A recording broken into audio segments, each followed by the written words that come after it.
imitate the elders. Really? And make, soften the cedar for diapers, etc., because there's always been babies. Now, there's one other item here that I thought was quite indicative of the way that you can tell a bit about the people simply from what they have. From what they have.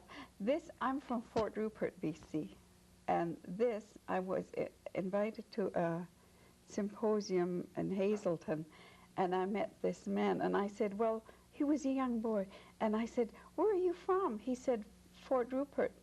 And I said, what's your name? I thought, he's got to be a relative, because I'm from Fort Rupert. And he said, Gordon Blue Boy. I said, we don't have Blue Boys where I come from. We have Smiths and Browns and, you know, but not Blue Boys. That sounds like the East Coast. And he said, I'm from Fort Rupert, Quebec. I said, you're kidding. And so we started talking, and I said, did you bring anything with you? He said, yes, some tamarack decoys. I said, well, I'd like to buy a little one for the school children. So I came home and did research, and sure enough, they do a lot of fowl hunting there, geese and that. So then it went click. The more you look at the land, the more the land will tell you how the Indians utilized it. Mm-hmm. And they did do a lot of trading, like the white ermines. And they found graves with shells or caves that they've buried their dead high chieftains and their family in one spot area. And they found in the interior, and they found abalone, whole abalone shells in the graves. Really? So that would tell you that that was worth, the farther it traveled from its natural source, the more price was put on it. Really?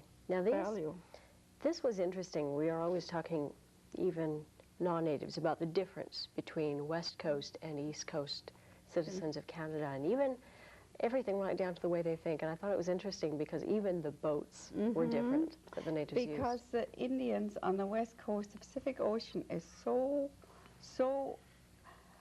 rough and big. Have you seen the Pacific Ocean when it slowy?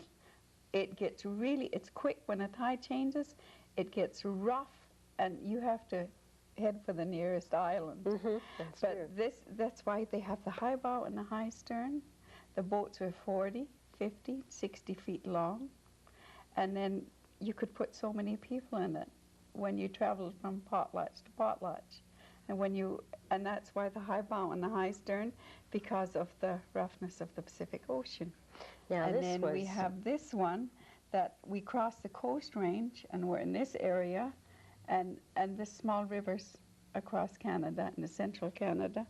And they'd use this because 2 men could carry a small canoe. It was lightweight. It was great for river travel, portage.